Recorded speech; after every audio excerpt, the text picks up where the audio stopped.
Hey guys! So today I'm actually going to be filming a kind of dialogue discussion type video about a topic that I feel a lot of you would be interested in. I hope that a lot of you glean some insight or maybe form your own opinions about this particular topic or these topics that we're going to be going over. And yeah, I just hope that we have a really good dialogue. First off, I want to say thank you guys for, sticking around. I know I haven't been active over the past couple months, so here's my reason. Number one, I'm in school. I'm getting ready to graduate soon from university, so I've actually had to do a lot of things in preparation for that and a lot of projects, papers, just typical college kid stuff. Also, what happened was I have actually been vlogging, especially throughout this past month. However, my video editing software unfortunately got corrupted in some way. I'm not exactly sure how it happened exactly, but I was unable to actually edit anything for the longest time. So last week I downloaded the new software for my Mac and I think it fixed my program. I'm not exactly sure. So hopefully I'll be able to film this and then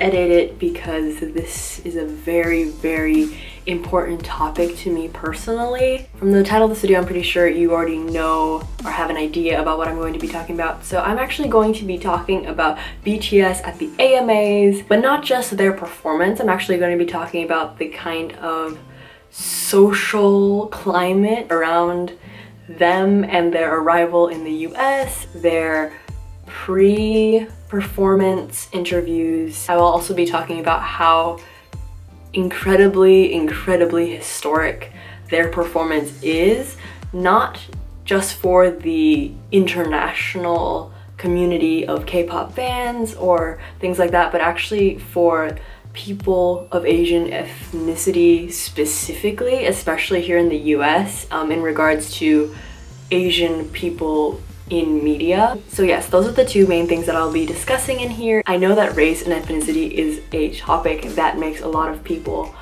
uncomfortable, along with other topics such as politics, religion, and gender. This video will definitely be about gender and about ethnicity and about race, so if you're uncomfortable with that, I would personally recommend that you stay and watch because I think it would be educational for those of you who find it uncomfortable to talk about those topics.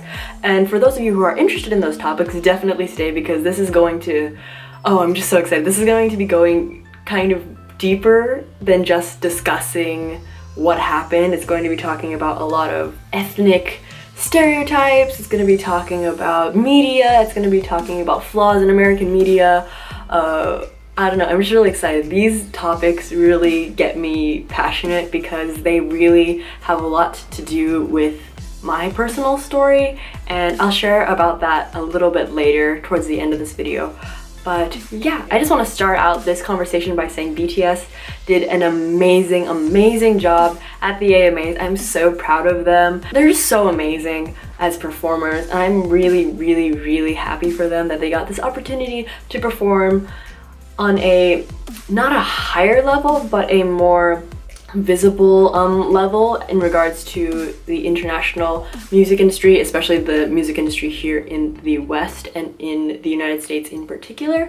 So I was very happy for them. I was also happy for all the things that they were able to accomplish, putting their name out there, having their songs play on English, American radio stations, and yeah, I'm just so proud of them. I personally have been listening to BTS since 2013 when they debuted. At first, I wasn't sure about them just because the tone of their debut song was good, but it wasn't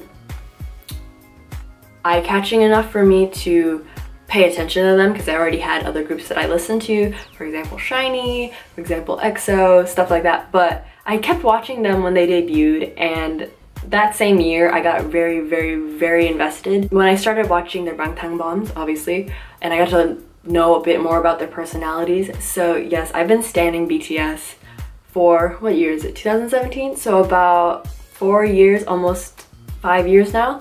since their debut, and I'm just so proud of them. I feel like a proud parent because we literally watched them grow up. So for those of you who have very limited knowledge of BTS, I'll just give a very quick summary about who they are, because a lot of people are actually looking into them and a lot of them are getting false information from American news outlets who are misinformed. So I thought I would take this opportunity to explain to you who they are. So basically BTS, which stands for 방탄소년단, which means bulletproof boys. In English now, it stands for beyond the scenes, which basically means going beyond your current situation and looking towards the future, among other things. And then 방탄소년단 basically meant, you know, in analogy, we're bulletproof, society can't hurt us, we are strong is basically the idea behind the name. Their fans are called ARMYs. ARMY actually means adorable representative MC for youth. So basically ARMYs are people who voice the concerns of the youth and represent the youth and their values and ideas in whatever country or nation you're from. And that's why BTS in their earlier songs, and even now, but especially in their very first couple of albums, they talked a lot about fighting the thing that you're struggling with, the thing that's oppressing you, and overcoming it, overcoming stereotypes that are made against people who are young, stereotypes where young people can't do anything, that they're not knowledgeable. Those were the kinds of stereotypes that BTS spoke about a lot in their songs and critiqued in a way. So their debut really had to do with a critique on society. They come from a company called Big Hit Entertainment. At that time, Big Hit Entertainment was a very, very small company. They had very limited staff and very limited funds. The girl group that they produced before BTS, Glam, rest in peace, one of the members had a scandal where she got involved in some blackmailing. It ended up with her going to jail and serving time. Yeah, so that's also one of the reasons why Big Hit isn't really too keen on making any more girl groups, simply because of that scandal that happened. But yes, Big Hit at that time was a very, very small company. If you don't know, a little background, the three biggest companies in Korea right now in the Korean entertainment industry is SM Entertainment, JYP Entertainment, and YG Entertainment. They are the ones who really dominate the market at this point. They have a bunch of groups and things like that. So it's actually very, very hard for small companies to produce and market groups simply because the market is so dominated by those three companies. And then like the middle-sized companies like Cube Entertainment. So the members of BTS, their names are V, or Taehyun is his real name. There's Jungkook, and that's his real name. Jimin, that's his real name.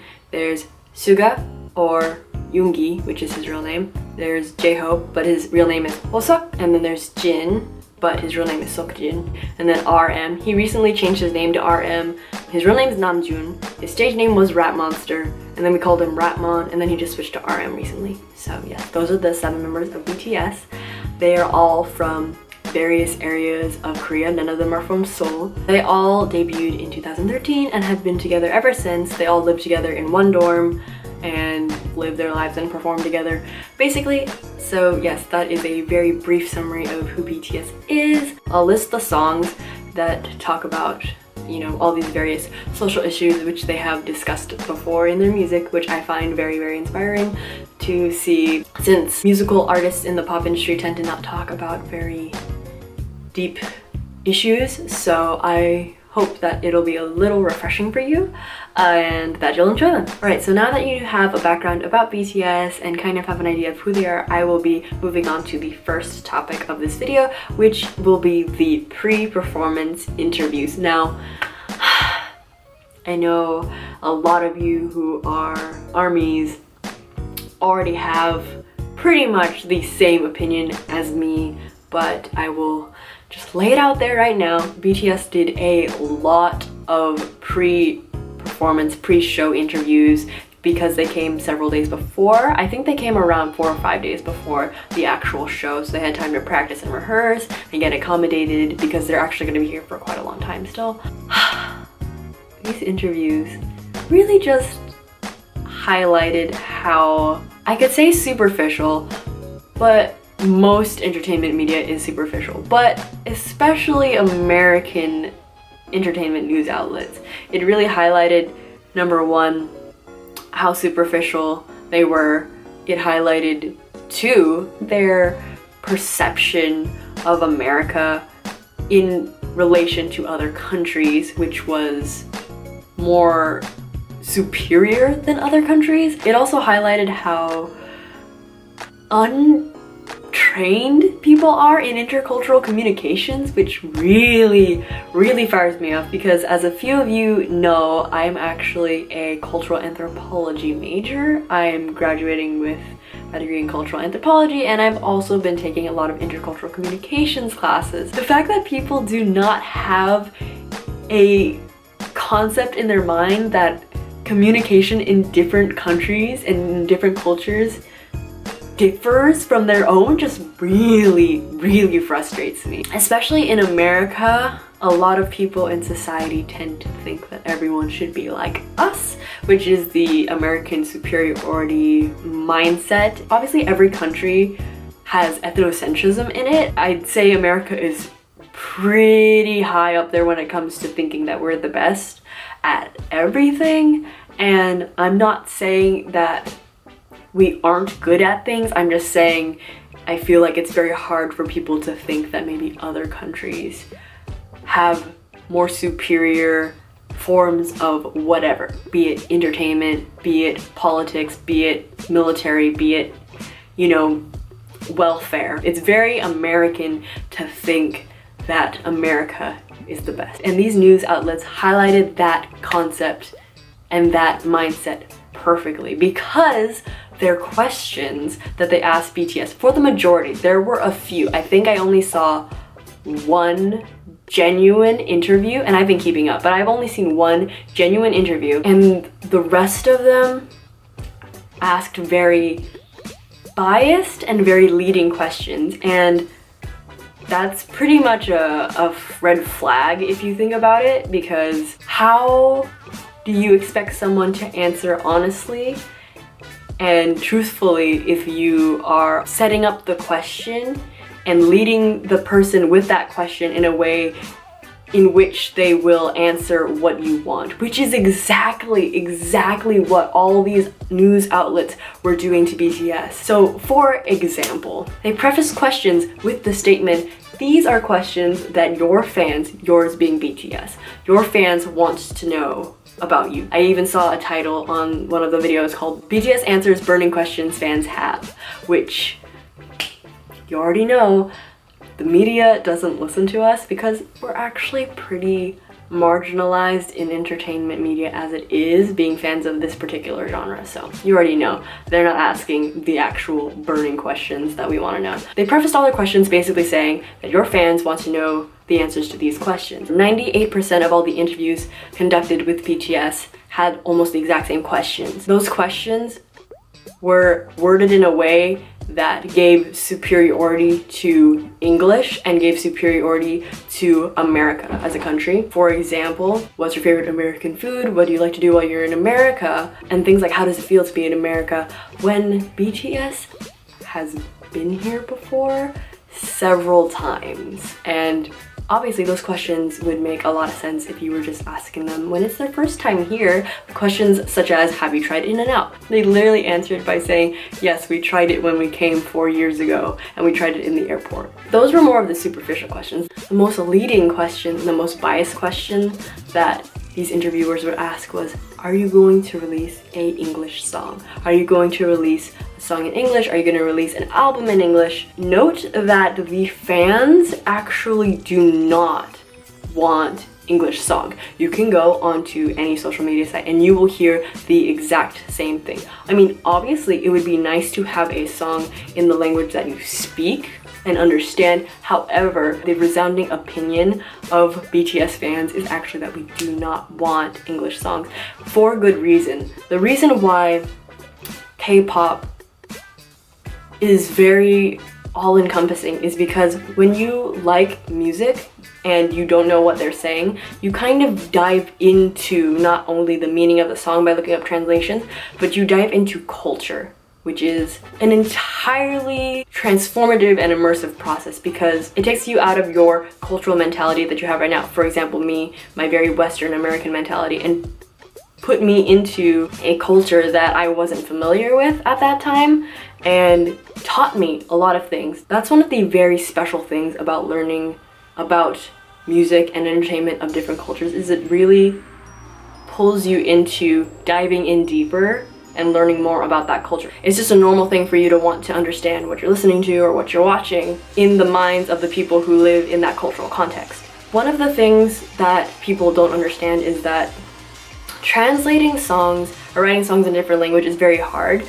especially if you are not fluent, because when you do so, words lose meaning, especially when people don't understand context. The fact that BTS has done all of these songs in their native tongue, Korean, and have been able to portray those stories and those messages through their music, through their lyrics, and having that spread throughout the world thanks to people translating and explaining things to other people, which, by the way, translators and people who sub are amazing, so thank you so much for that. By doing that, people have been able to learn more about Korean culture, learn more about Asian culture in general. It has allowed people to step out of their comfort zone, and it allows people to compare and see how the world differs.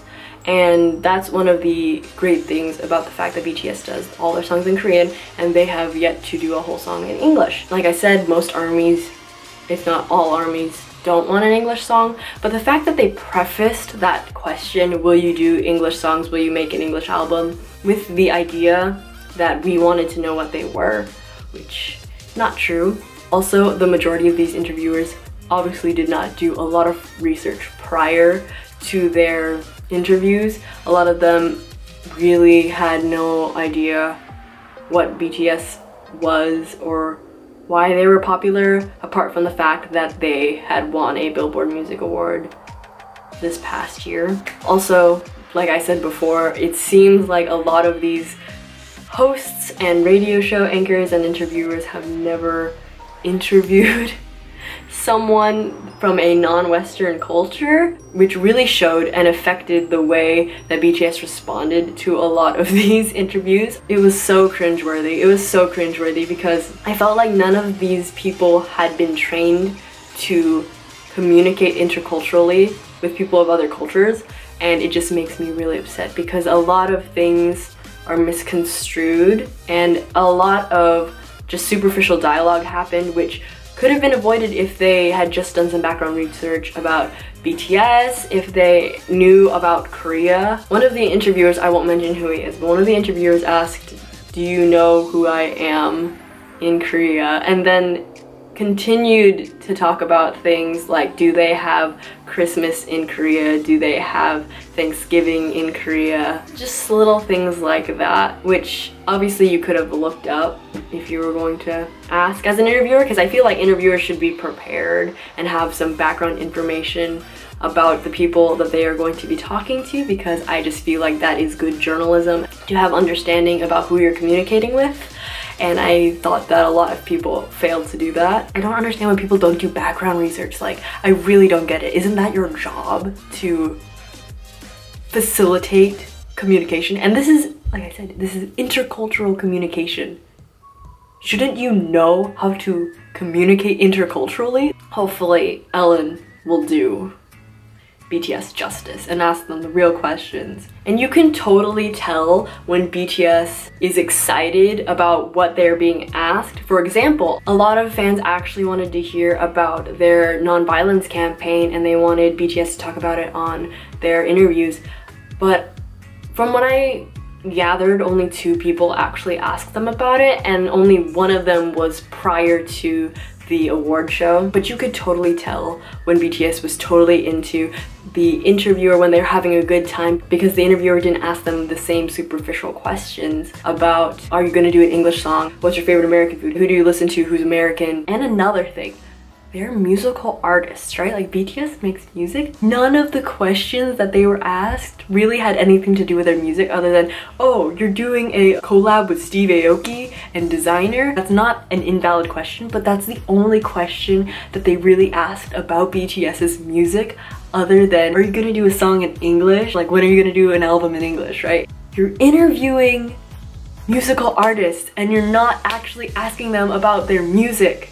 Like, I'm sorry, it's just, people get paid to do this? Like, what the heck? A thing that saddened me, and still saddens me, is that BTS was unable to be themselves in American media. Back then we didn't have a word for it, but now it's just, they're all very, very extra. But you wouldn't know that from their interviews because their personalities don't show, because they're trying to be palatable to Americans, and basically all the interviewers had extremely limited knowledge about BTS, whereas BTS was being very, very conscious, culturally conscious about what they were doing, but the interviewers were not culturally conscious, and that just made me upset. Also, I really did not appreciate the way that ARMYs were portrayed in these interviews. For example, a lot of the questions regarding fans had to do with words such as, what's the craziest thing a fan has done?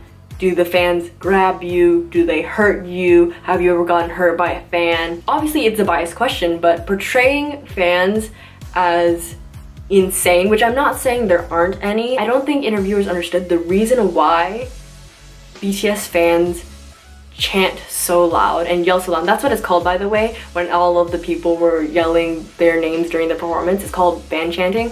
The reason why they do this is, number one, fan chanting for concerts is very normal in Korea. It's a way of organized yelling to where you don't scream over the person singing. So it's actually very much organized and very controlled.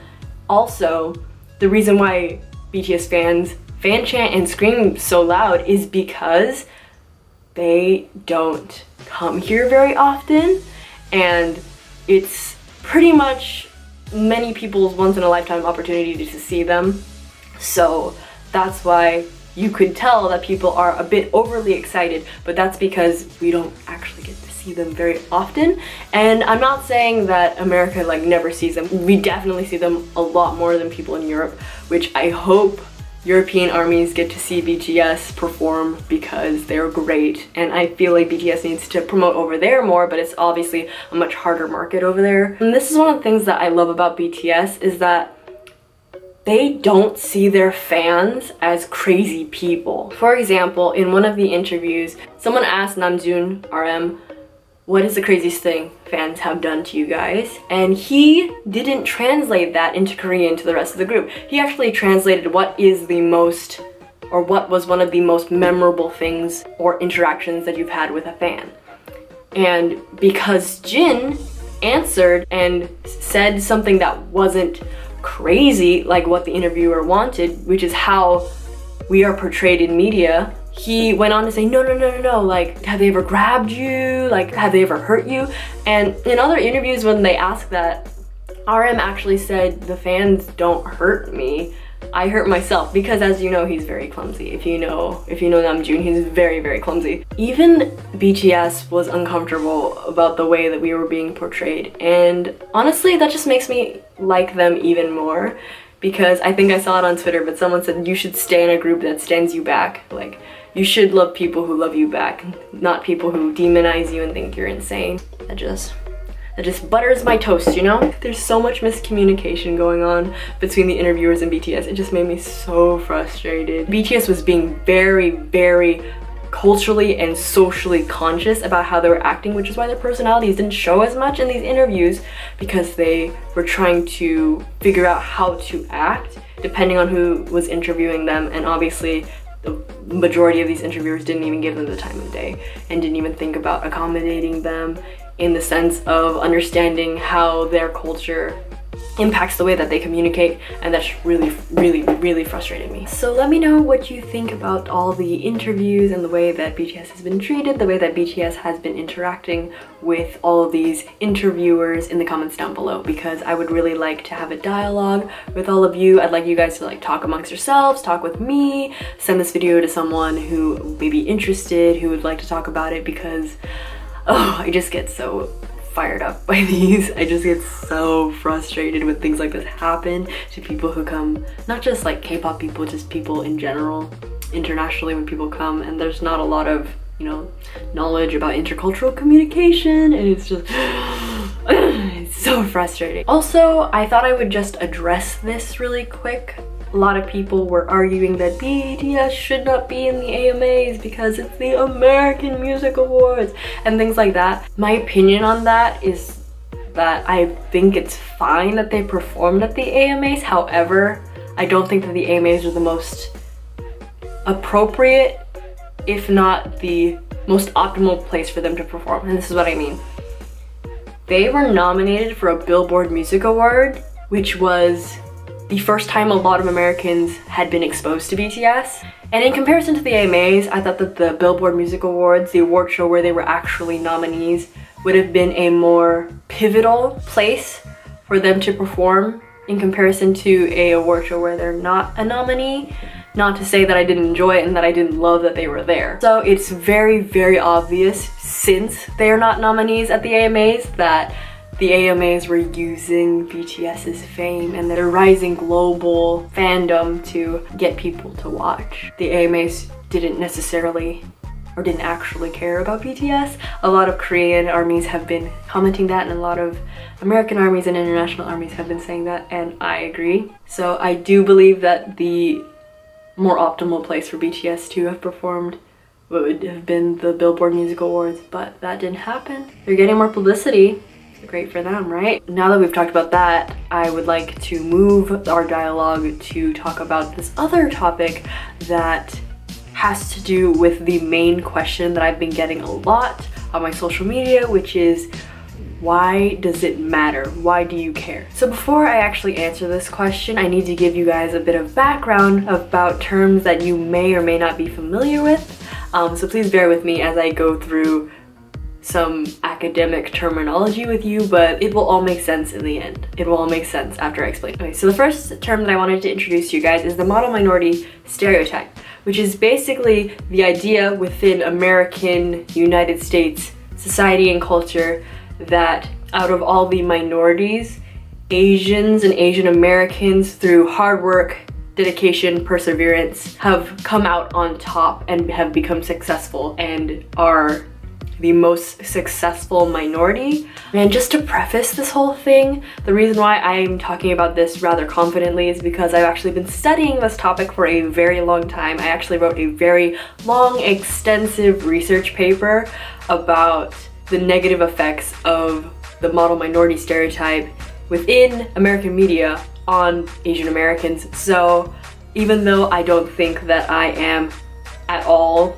a professional, I do have a bit more knowledge than the average person in regards to this topic. So that is why I am talking rather calmly and confidently about it. I know at first it may seem like that is a positive stereotype to have, but if you actually dive into the literature behind it and all the studies that have been done within the past few years, there's actually a lot of mental health problems that have arisen from this stereotype being pushed onto Asians and Asian Americans within the United States. For example, there are really high statistics of depression, mental breakdowns, and because of cultural norms within the majority of Asian ethnic cultures, there aren't as many people with those problems actually going to seek help from professionals or talk about it normally, because it's a taboo to talk about mental health within Asian society,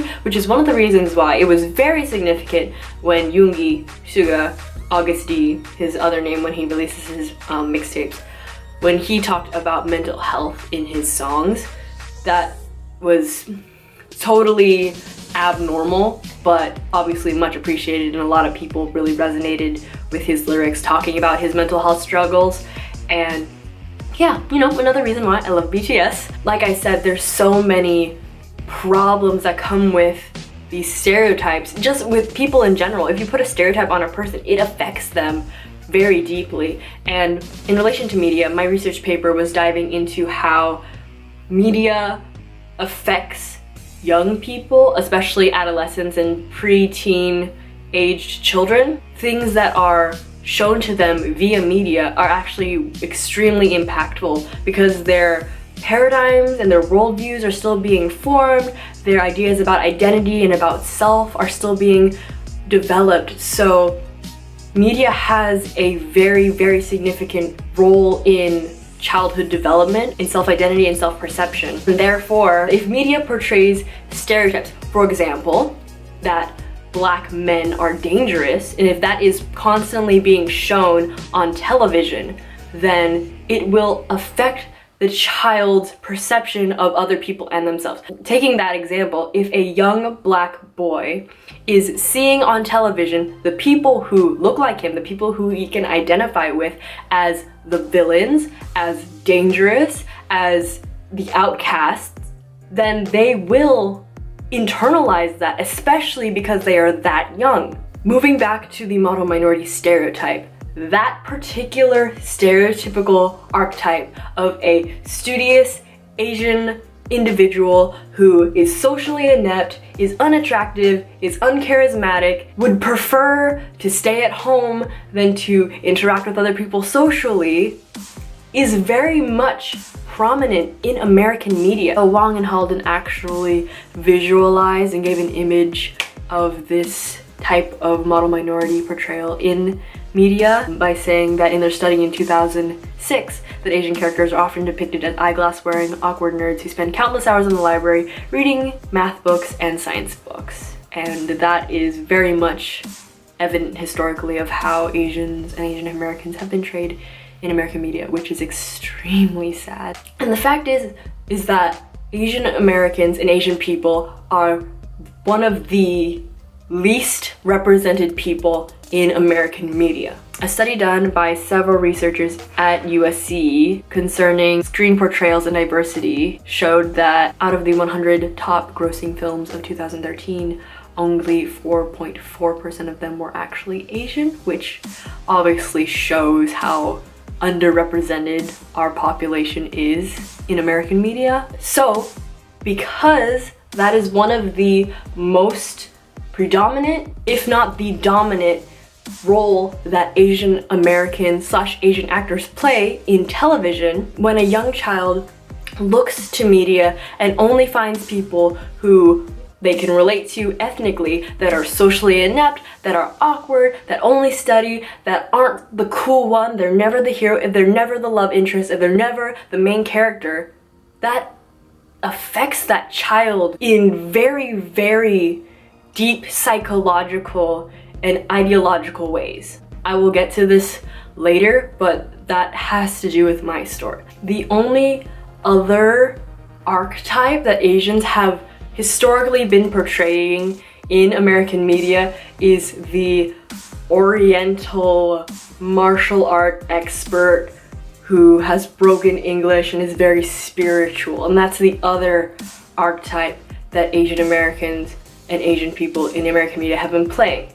And historically, they have been either side characters or villains. I mean, obviously everything is shifting now and villains are being more portrayed as people from the Middle East, which is a completely different topic that I would love to dive into, but maybe for another video. The limited amount of Asian representation in American media, in addition to the fact that all of those roles that are available for Asians and Asian Americans are either model minority stereotypes or Oriental side characters who know martial arts, is extremely saddening, considering the fact that America is one of the most diverse countries in the world. In relation to this topic of model minority, specifically for men, Asian men in American media, they have historically been and still are very much desexualized, very much effeminate, very much non-masculine. within American media. And it's so upsetting that that's the way that people who look like me and the men of my ethnic and racial background are being portrayed in American media, because that's not true. Just because maybe the physical, biological structure of their body differs from other people doesn't mean that Asian American and Asian men are any less masculine than other people. There's a whole historical side to this, which I don't want to take up too much of your time. I already know this video is so long, but there's a whole historical past that has to do with this idea that the Asian man is too feminine, that the Asian man is not masculine, that the Asian man is not strong, that Asian men are undesirable. Have you noticed in American media, hardly ever is there an Asian man playing the love interest? Just think about that for a second. Asian men are portrayed as unattractive, uncharismatic, desexualized, and very much effeminized in American media. That in itself is a stereotype that affects a lot of Asian and Asian American men and how they see themselves. I just hate it. I hate that we're portrayed in that way all the time. I hate that Asian men are demasculinized, that people joke about their body structure, about the size of their penis or whatever. I hate that. I hate that as a country we make it a point to point out those differences and then make fun of people for it. Asian people are beautiful, and black people are beautiful, and Hispanic people are beautiful, and Middle Eastern people are beautiful, and white people are beautiful. Like, I don't understand, and I hate it. I really hate it. Sorry, I just get really fired up. Not just about Asian people, but also about people of other races and other ethnicities and how they're portrayed in media incorrectly or misrepresented or underrepresented. And I'm telling you all this information to show you why BTS performing at the AMAs is so significant, because they are a group of 7 guys who are all Asian being portrayed in American media and being recognized on an American performing award stage as masculine, as charismatic, as talented. That is so significant. That is so significant not only for how Americans see Asians from Asia, but how they see Asian Americans within America. I will use this as the transition into talking about my story. So, I never thought that I'd actually film this. If I cry, I apologize. It's just that I get really emotional when I think about it, because I've come so far from the person that I was when I was younger, and I'm happy where I am now. I still have a lot of room for growth, but I hope that by me sharing this with you guys, or someone who you send this to, that some of you will be encouraged through my story. So here we go. And by the way, I will tie this all in with what I've been talking about. I am a second generation Vietnamese American, which means that I was born here, but my parents were not. My parents were refugees who came to America during the Vietnam War, and they had me here, which means I'm the first person in my family to have been born here, because I'm the oldest of all of my siblings.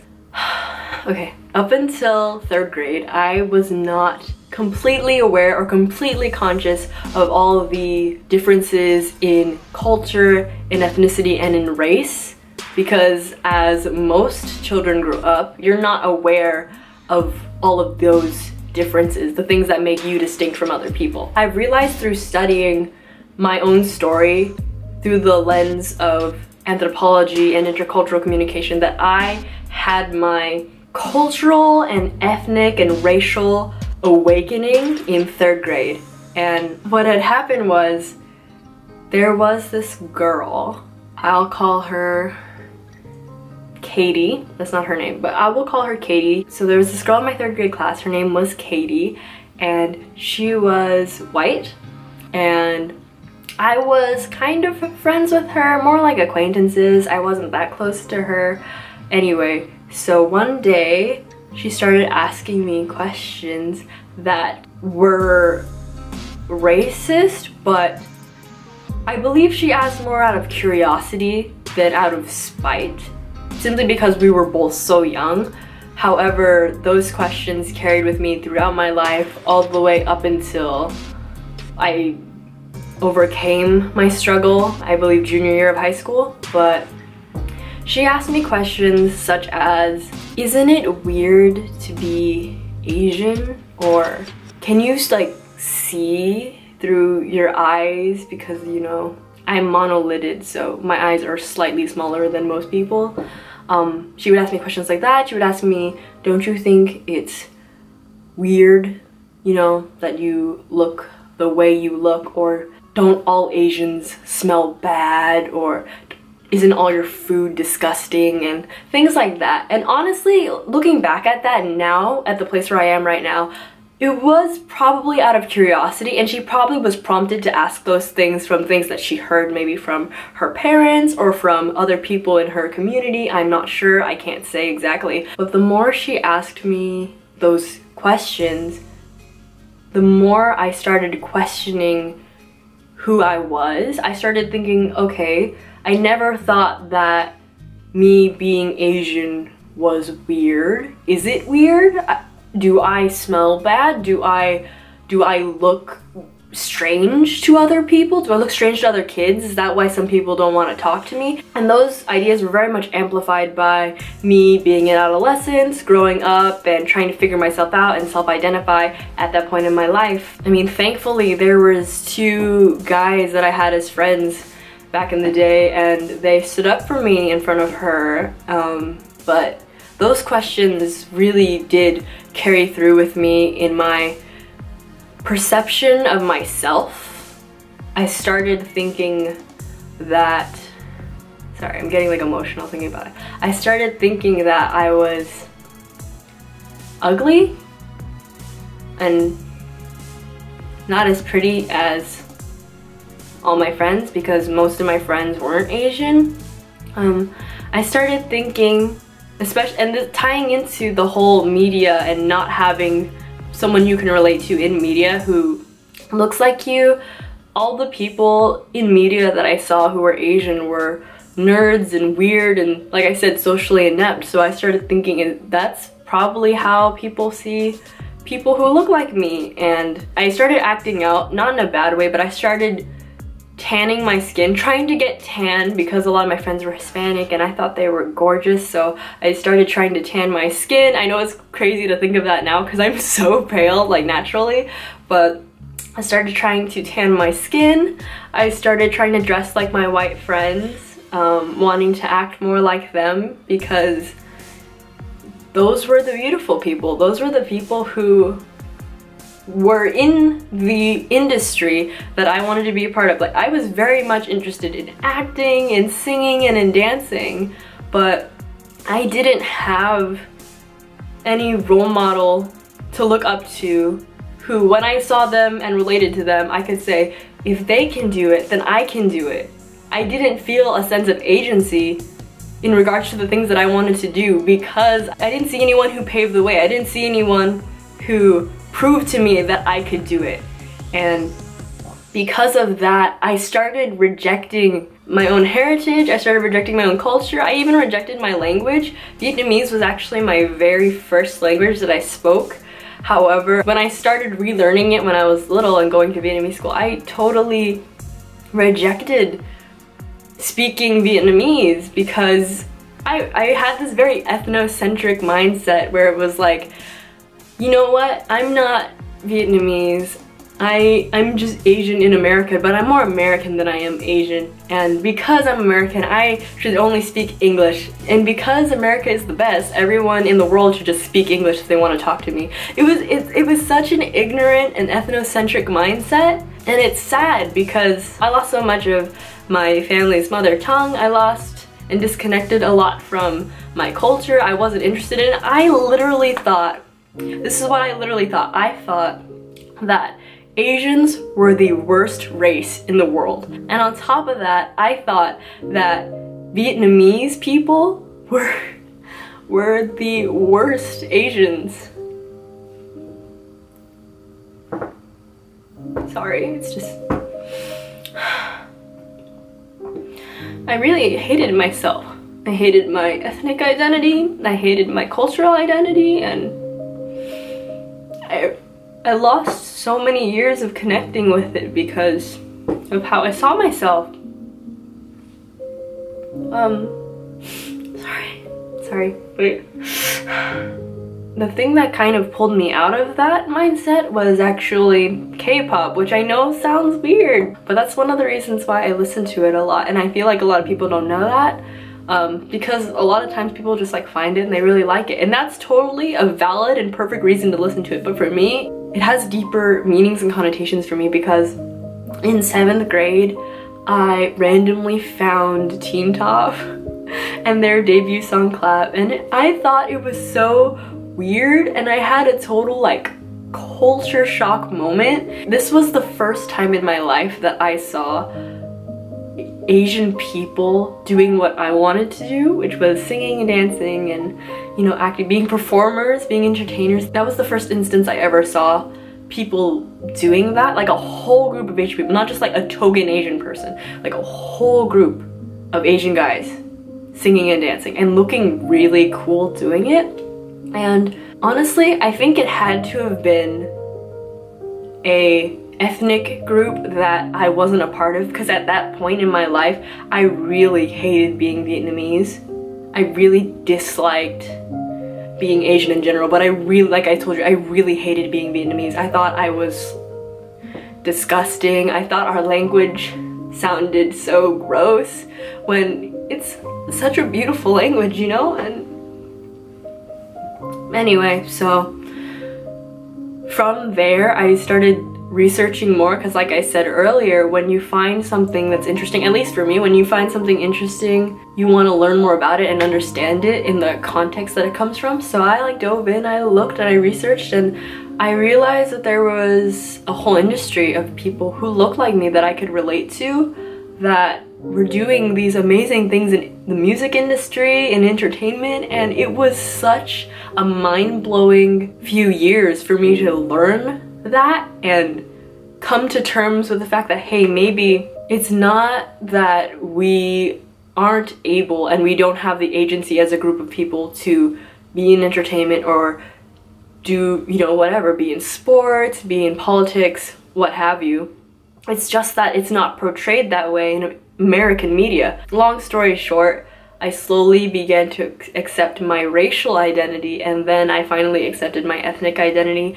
Thank God, because now, like, I'm here and I'm talking about this freely, and I'm so proud of who I am as a person, as the daughter of an immigrant, as the daughter of refugees, as an Asian American woman, as a Vietnamese American woman. I'm so proud of my heritage and who I am and my ethnic identity that I just want to use this as a way to encourage all of you that if you're still struggling with thoughts like that, that we actually are pretty cool. Like, our culture, our history, our languages, it's so beautiful. And all it took was finding people who I could relate to give me that sense of agency and to give me that confidence. So going back to all of the model minority, Asian male, desexualization, femininity, misrepresentation, underrepresentation in American media topic, the reason why BTS being